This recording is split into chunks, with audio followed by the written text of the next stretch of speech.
Hello guys, कैसे हो सभी लोग। स्वागत है आप सभी का वापस से आपके अपने चैनल कॉमर्स मेंटी पे। तो आज हम जीएसटी जानेंगे क्या होता है। जीएसटी कुछ नहीं है, एक टैक्स है, गुड्स एंड सर्विसेज टैक्स, जो कि 3 तरीके का होता है। कैसे लगाया जाता है, इनपुट आउटपुट क्या होता है, सबके बारे में आपको आज मैं इसी वीडियो में बताऊंगा। तो बने रहना मेरे साथ, सब्सक्राइब भी करना मेरे चैनल को। तो बढ़ते हैं इस वीडियो में आगे, और जर्नल एंट्री कैसे होती है उसकी वो भी आज हम इसी वीडियो में जानेंगे। चलिए शुरू करते हैं।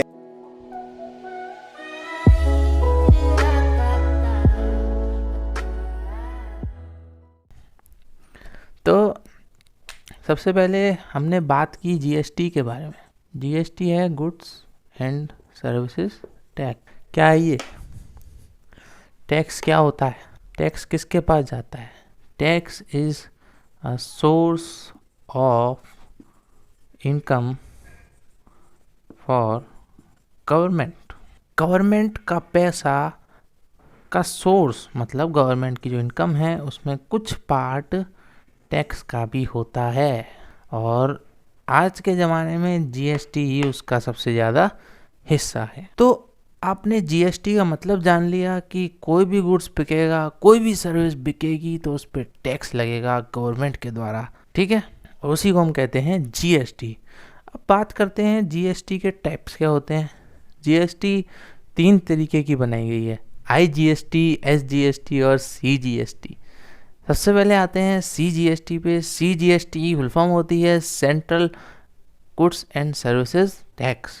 मतलब जो भी पैसा सीजीएसटी का होगा वो जाएगा सेंट्रल गवर्नमेंट के पास। अब आते हैं एसजीएसटी पे।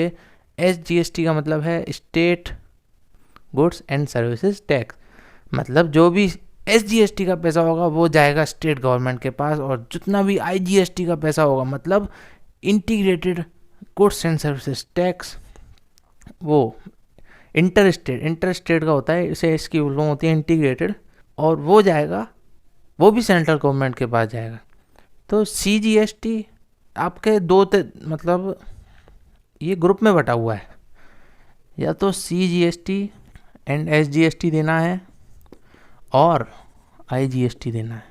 ये टैक्स जब लगता है जब सामान विद इन स्टेट बिकेगा। ये है इंडिया, मान लो ये इंडिया है, इसके अंदर उत्तर प्रदेश है, जितना भी सामान उत्तर प्रदेश में बिकेगा, इधर उधर जाएगा, तो उसमें कुछ हिस्सा सेंट्रल गवर्नमेंट रखेगी और कुछ हिस्सा स्टेट गवर्नमेंट रखेगी। और अगर गुड्स एक कंट्री से दूसरी कंट्री में जाते हैं, वो एक स्टेट से दूसरे स्टेट में जाते हैं, तब लगता है आईजीएसटी, और वो सेंट्रल गवर्नमेंट की जेब में चला जाता है, ठीक है।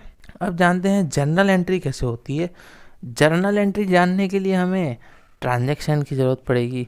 तो आइए थोड़े एग्जांपल लेते हैं ट्रांजैक्शंस के, फिर जानेंगे कि जर्नल एंट्री कैसे बनाई जाएगी इन सब की, ठीक है। एग्जांपल्स लेंगे हम। पहला एग्जांपल लेंगे, अगर आपने, और हाँ आपको मैं आउटपुट और इनपुट जीएसटी के बारे में बताऊं। क्या लगता है नाम में ही इसका मतलब छुपा हुआ है। इनपुट जीएसटी क्या होता होगा? जो तुम्हारे ऊपर लगाया जाए तुम्हारे गुड्स के अंदर लगाया जाए। मतलब जब आप कोई गुड्स खरीदेंगे तब आपको जो टैक्स देना होगा वो इनपुट जीएसटी होगा, और जब आप किसी और पे टैक्स थोपेंगे, मतलब आपने किसी को सामान बेचा है, तब आप देंगे आउटपुट जीएसटी। मतलब किसी और पे थोपना। इनपुट मतलब अपने आप पे, आउटपुट मतलब किसी और पे। इनपुट अपने आप पे, आउटपुट किसी और पे। इनपुट अपने आप पे, आउटपुट किसी और पे, ठीक है। तो जीएसटी आ गया, ठीक है। और इनपुट का मतलब जब आप परचेस करेंगे, जो आप टैक्स लगाएंगे उसको कहेंगे इनपुट।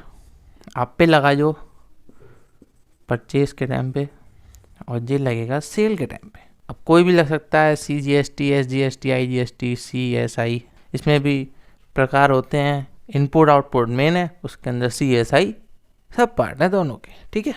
तो पहला एग्जांपल जानेंगे, परचेज ऑफ फिक्स्ड असेट। अगर आपने कोई भी फिक्स्ड असेट अपने बिजनेस में खरीदी।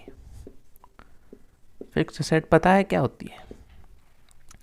बताओ क्या होती है फिक्स्ड एसेट? नहीं मालूम? जो एसेट आपने रीसेल के पर्पस से नहीं ली, अपने बिजनेस में लगाने के लिए ली है, वो है फिक्स्ड एसेट।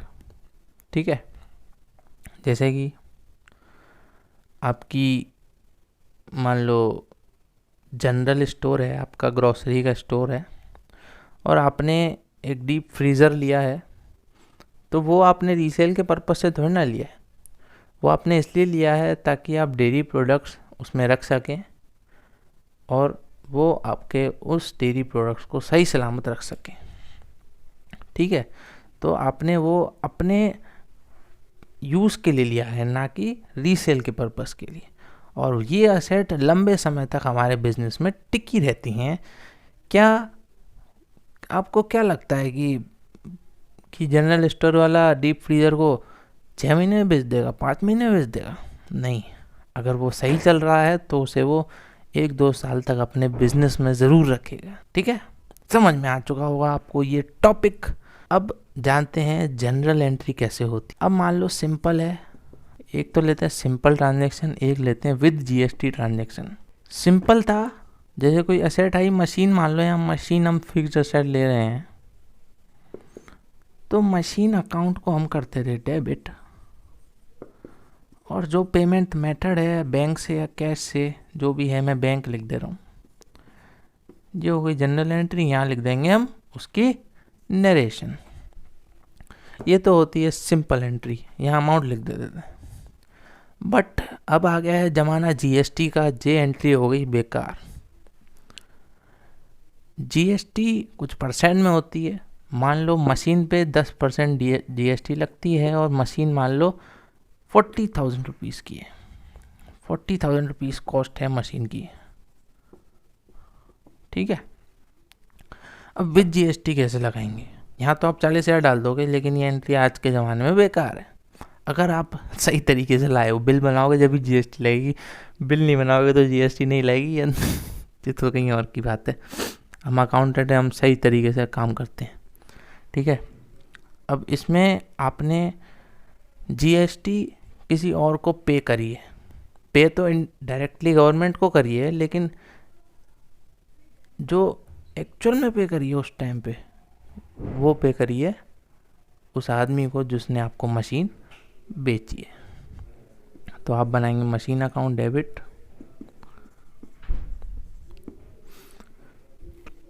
फिर कौन सी जीएसटी लगेगी? इनपुट लगेगी, आउटपुट लगेगी? इनपुट जब आप सामान परचेज करते हैं तो ये क्या है? खर्चा है, इनकम है? खर्चा है, इनकम है? क्या है? खर्चा ही तो है। तो इनपुट लगाएंगे हम। 3 तरीके की हो सकती है, CGST, SGST। अगर विद इन स्टेट ट्रांजेक्शन हुआ है, विद इन टू बैंक, ये तब होगी जब विद इन स्टेट ट्रांजेक्शन होगा, जब विद इन स्टेट। और जब आउटसाइड स्टेट होगा ट्रांजेक्शन, तब होगी मशीन अकाउंट डेबिट।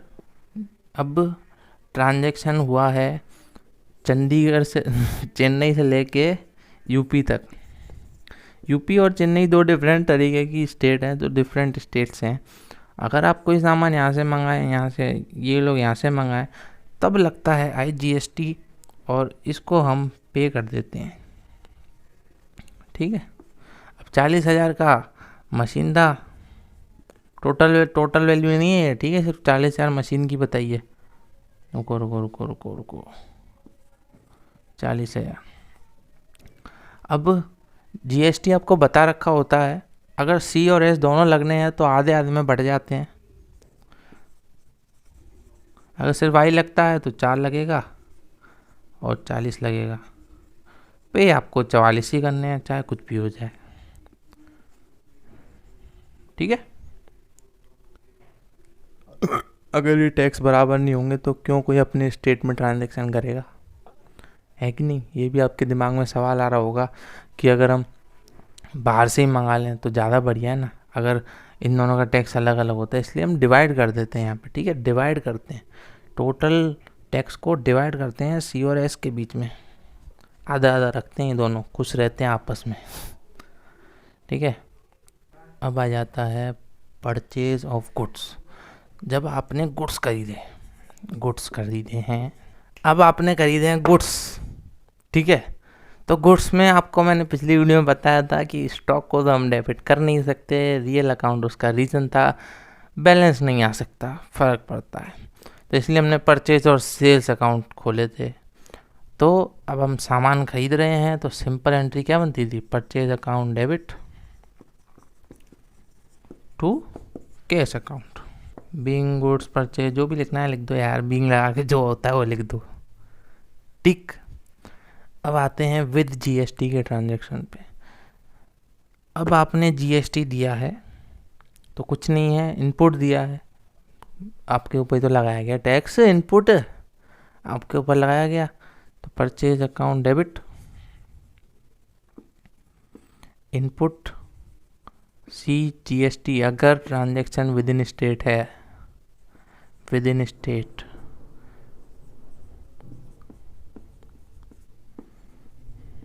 यूपी का माल यूपी में ही बिक रहा है, यूपी में ही आप खरीद रहे हैं, ठीक है, तब लगता है सी और एस दोनों। और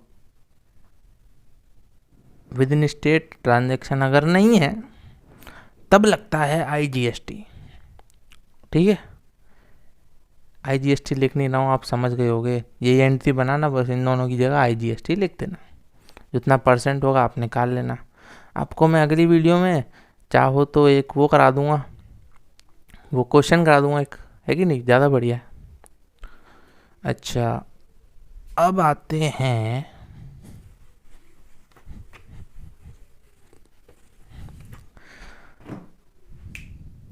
तीसरे पे।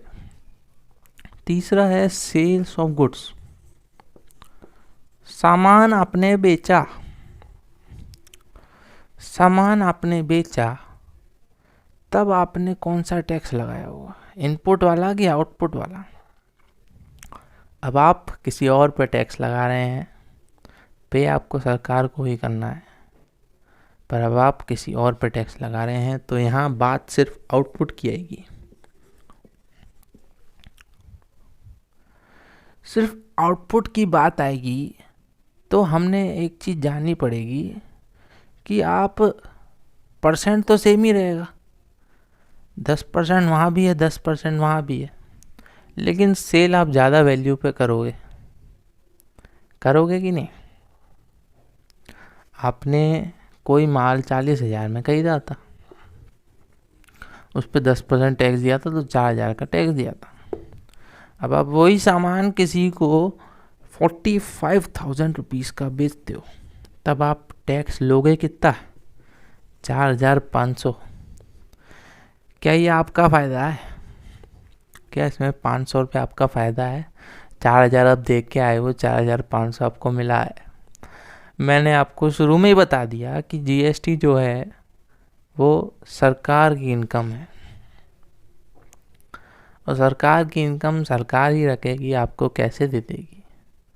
सरकार ना ही आपके चाचा हैं, ना ही आपके पापा हैं।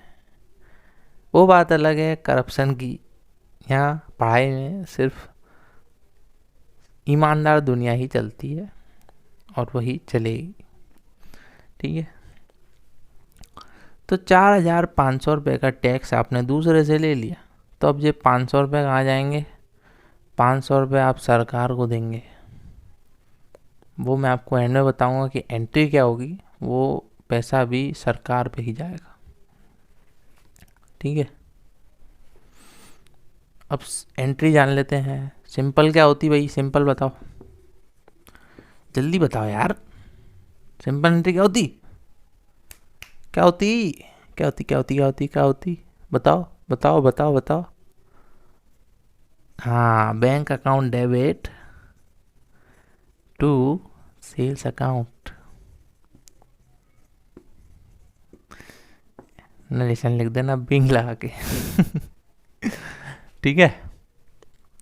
ये तो हो गई परचेज टू सेल, नहीं बैंक टू सेल, ठीक है। अब आ जाते हैं सेकंड पे, विद जीएसटी। बैंक आपने डेबिट कर दिया, सेल आपने क्रेडिट कर दी, और टैक्स आपने ले लिया। रेवेन्यू है, क्रेडिट नेचर का है। आया तो है आपके यहाँ कुछ, गया तो कुछ नहीं है ना। तो इनकम नहीं है ये, लेकिन गिवर भी क्रेडिट होता है, गिवर क्रेडिट होता है। तो to output CGST and to output SGST लगा देंगे इधर। सिंपल सा, कुछ था इसमें नहीं। बढ़ते हैं अगले पे, ये थोड़ा घुमाएगा। हुआ है परचेज रिटर्न। अब आपने कुछ सामान परचेज किया था, ठीक, उसको कर दिया आपने रिटर्न। तब आपने टैक्स दिया था, अब आप वही टैक्स वापस ले लोगे। बिल में तो है ना वो, तो पूरा का पूरा टैक्स भी वापस लोगे। क्या सरकार के पास कुछ जाएगा इसमें से? जाएगा? नहीं जाएगा। सामान बिका ही नहीं, सामान वापस आ गया तो टैक्स देना बनता ही नहीं। अच्छा, एंट्री क्या करते हैं सिंपल में, सामान आपने वापस किया है तो पैसा आपकी जेब में वापस आएगा। तो बैंक अकाउंट तो होगा डेबिट और परचेज रिटर्न होगा क्रेडिट। अब आ जाते हैं विद GST। अच्छा, एक बात ध्यान रखना, अब आप उस पर टैक्स लगा नहीं रहे हैं, अब आप उससे सिर्फ अपना पैसा वापस ले रहे हैं। तो अकाउंट जो आपने इनपुट का खोला था, वही अकाउंट आप अब क्रेडिट कर देंगे। सिंपल सी बात है। ये मत सोचना कि ये आउटपुट कर देते हैं। आपने किसी पे टैक्स नहीं लगाया, आपने वही पैसा वापस कर दिया। तो आपने जब इनपुट अकाउंट खोला होगा, इनपुट GST का अकाउंट खोला होगा, जो भी थी C मान लेता हूँ, तो टू सेल्स के नाम से नहीं, टू परचेज के नाम से करी होगी एंट्री। नहीं, टू बैंक के नाम से डेबिट में डाली होगी, और वो पैसा वापस आ गया तो बाय बैंक कर देंगे और अकाउंट में कुछ बचेगा नहीं, सिंपल क्लोज हो जाएगा। इस अकाउंट का कोई एग्जिस्टेंस ही नहीं बचेगा। फिर जितने से डेबिट हुआ उतने से क्रेडिट हो गया, ख़त्म हो गया, सत्यानाश हो गया इसका। तो एंट्री बनेगी bank account debit, purchase return account credit, और जो अकाउंट आपने खोला था वही अकाउंट क्रेडिट कर दो। To input CGST, to input SGST। तो आशा करता हूँ आपको आज की वीडियो में सब कुछ समझ में आ गया होगा। अगर फिर भी कोई डाउट है तो आप कमेंट में पूछिए। और इतना ही था इस वीडियो के लिए। आशा करता हूँ आप GST का कॉन्सेप्ट सीख गए होंगे। थोड़ा सा रह गया है सेल्स रिटर्न वगैरह वगैरह, वो आपको अगली वीडियो में बताऊंगा, क्योंकि ये वीडियो थोड़ी लंबी बन चुकी है। तो सब्सक्राइब कर लेना हमारे चैनल को, शेयर कर देना हमारी वीडियो को अगर आप ज्ञान को बांटने में विश्वास रखते हैं, और लाइक कर देना पसंद आए तो थोड़ा मोटिवेशन मिल जाएगा। और बस इतना ही था। इसके साथ जय हिंद।